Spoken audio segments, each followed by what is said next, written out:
महाराष्ट्राच्या राजकीय वर्तुळात आज पुन्हा एकदा खळबळ माजली आहे। कारण आहे मुख्यमंत्री अजित पवार यांचे सुपुत्र पार्थ पवार यांच्यावर लागलेले जमीन घोटाळ्याचे गंभीर आरोप। शिवसेना ठाकरे गटाचे नेते अंबादास दानवे यांनी थेट आरोप केलाय।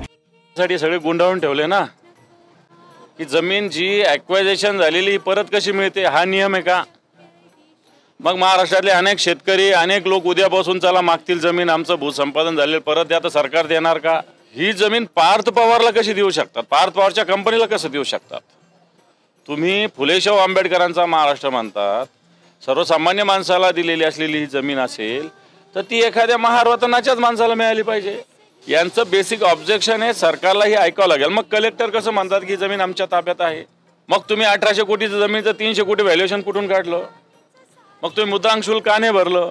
आणि कोणता नियम पार्थ पवारांनी पाळला हे पार्थ पवारांनी सांगावं। या सगळ्या विषयाचा खुलासा पार्थ पवारांनी करावा की 1800 कोटींची जमीन फक्त 300 कोटींमध्ये घेतली गेली आणि त्यावर स्टॅम्प ड्युटी म्हणून केवळ 500 रुपयांचा व्यवहार दाखवण्यात आलाय। होय, ऐकूनही विश्वास बसणार नाही। 1800 कोटींचा सौदा फक्त 500 रुपयांत स्टॅम्प ड्युटी भरून। दानवे म्हणताय अजित पवारांचे सुपुत्र पार्थ पवार यांची अमेडिया नावाची कंपनी, जिचं भांडवल आहे फक्त 1 लाख रुपये, पण या कंपनीला मिळाली 18 कोटींच्या बाजार मूल्याची जमीन फक्त 300 कोटींना। आणि एवढंच नाही तर कोरेगाव पार्क सारख्या प्रीमियम भागामध्ये त्यांनी IT पार्क आणि डेटा सेंटर उभारण्याची तयारी देखील सुरू केली आहे। गंमत इथेच संपत नाहीये।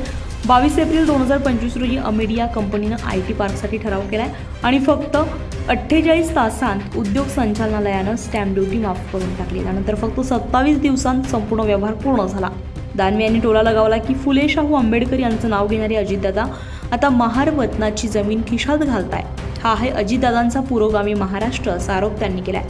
दरम्यान या गंभीर आरोपांवर पार्थ पवार यांनी मात्र अत्यंत थोडक्यात प्रतिक्रिया दिली आहे। आम्ही कोणत्याही गैरप्रकार किंवा घोटाळा केला नाही असं फोनवरून सांगून त्यांनी पुढील बोलणं टाळलंय। राज्याच्या राजकारणात निवडणुकीच्या काहीच महिन्यांआधी हा जमीन घोटाळ्याचा स्फोट पवार कुटुंबासाठी किती राजकीय धक्कादायक ठरेल हे पाहणं आता औत्सुक्याचं ठरणार आहे। सत्यवेद न्यूजसाठी ब्युरो रिपोर्ट, पुणे।